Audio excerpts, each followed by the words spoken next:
Tu galères dans tes révisions, tu comprends rien à ton cours, ton prof est une mamie qui récite le Duno et t'en as marre de dépenser des centaines d'euros dans un prof particulier. Ok, t'es au bon endroit. Salut, moi je m'appelle Nat et j'ai été dans le même cas que toi pour passer mes diplômes. Et j'ai perdu tellement de temps à lire et relire des cours stériles et des explications de profs incompréhensibles. Alors maintenant que j'ai mes diplômes et que j'ai été comptable et chef comptable à manager une équipe et à leur apprendre le métier, j'ai décidé de tout plaquer pour monter la plateforme de formation qui va te faire comprendre tes cours et réussir tes examens. Tu vas y retrouver des cours clairs, vulgarisés, avec des exemples simples pour chaque concept, en vidéo, en audio et en fiche à télécharger. Et comment je sais que tu vas comprendre et que tu vas réussir ? Eh bien parce que je serai là avec toi pour t'éclairer quand on a besoin. Comme un prof particulier. On peut même corriger tes exercices ensemble. Sauf que là, tu as un accès 24/24, 7 jours sur 7, à un contenu qui s'améliore sans cesse et qui s'adapte à toi. Un Duno, ça coûte combien ? 25 € et puis c'est périmé l'année suivante ?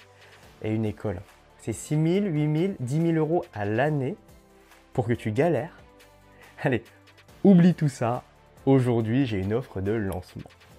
19,90 € pour un accès illimité à une formation qui est à jour, qui te sort de la galère et qui te fait gagner du temps pour que tu puisses vraiment te préparer à l'examen. Et si t'es quand même pas satisfait, ok, moi je te rembourse intégralement. Et je ne crois pas que le Duno ou que les écoles fassent ça. D'ailleurs, je vais même faire mieux. Je vais te donner gratuitement un de mes cours. Alors pour te donner un boost à tes études et réussir ton UE du premier coup, clique sur le premier lien en description et on se retrouve sur la formation.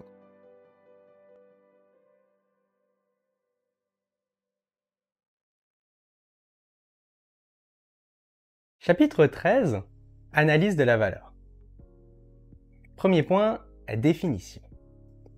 L'analyse de la valeur, c'est un travail de groupe pour faire un produit qui a certaines fonctions essentielles, en faisant attention au coût de production de ces fonctions. Imaginons que tu es en train de développer un nouveau gadget. L'idée, c'est de te poser les bonnes questions pour que ce gadget il fasse bien ce qu'on attend de lui, sans exploser le budget. Par exemple, tu veux que ton gadget il ait un écran tactile. L'écran, il doit être assez réactif pour que ce soit agréable à utiliser, mais il ne faut pas non plus qu'il te coûte une fortune. Donc, il faut que tu fasses l'analyse de sa valeur. La valeur, c'est la satisfaction du besoin par rapport aux dépenses. Tu peux voir ça sous plusieurs angles. La valeur d'utilité, c'est l'utilité de chaque projet. Imagine que tu compares deux voitures, tu te demandes laquelle te rend le plus de service pour le prix que tu payes. La valeur de rareté, c'est quand quelque chose est rare. On a tendance dans ce cas-là à en vouloir plus. Ça joue sur le prix. Par exemple, une montre en édition limitée, ça va se vendre plus cher. La valeur d'échange, c'est la valeur sociale, mesurée par combien de temps tu dois donner pour avoir quelque chose. Donc en gros, combien tu es prêt à payer pour le dernier iPhone.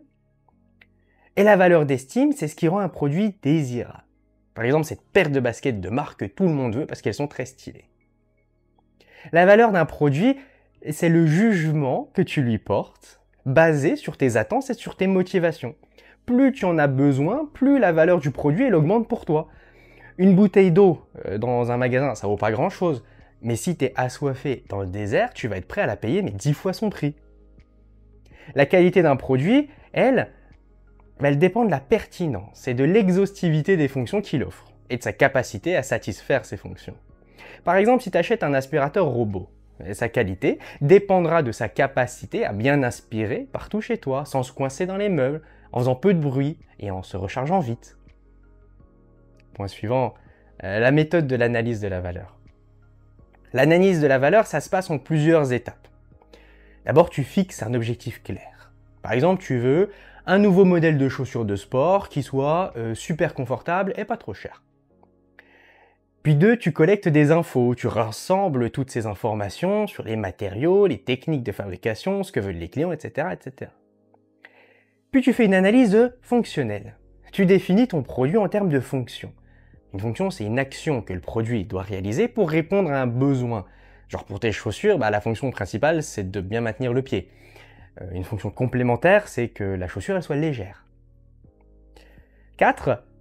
Tu recherches des solutions pour chaque fonction.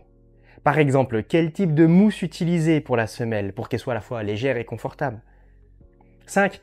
Tu étudies et tu évalues chaque solution pour voir laquelle est la meilleure en termes de coût et de performance. 6. Tu fais un bilan prévisionnel et tu présentes les différentes solutions. Donc là, tu vas décider quelle solution tu vas choisir. Par exemple, une mousse de haute qualité. Et 7. Tu réalises ton produit en suivant la solution choisie. Donc là, tu vas faire ta chaussure. Point suivant, l'analyse fonctionnelle.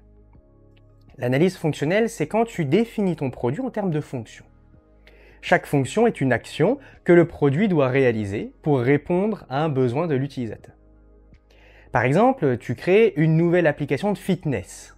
La fonction principale, c'est d'aider les utilisateurs à suivre leur entraînement. Les fonctions complémentaires, ça peut être de proposer des exercices variés, de suivre tes progrès, etc., etc. Les différentes fonctions, elles peuvent être une fonction principale, c'est le besoin principal que le produit doit satisfaire. Donc pour ton appli de fitness, c'est de suivre les entraînements. Une fonction complémentaire, c'est comment la fonction principale est exercée. Par exemple, proposer des entraînements personnalisés. Une fonction contrainte, ça s'impose soit par le client, soit par l'environnement. Donc, par exemple, l'appli elle doit fonctionner sur iOS et aussi sur Android. La fonction d'usage, c'est ce qui est attaché à l'utilisation du produit. Par exemple, ton appli elle doit être facile à utiliser. La fonction d'estime, c'est ce qui peut faire vendre. Par exemple, une interface stylée et moderne. Et la fonction inutile, c'est une fonction non demandée mais indispensable. Par exemple, des notifications pour rappeler à l'utilisateur de faire ses exercices. Point suivant, le diagramme FAST. Pour ordonner les fonctions selon un enchaînement logique, tu utilises le diagramme FAST.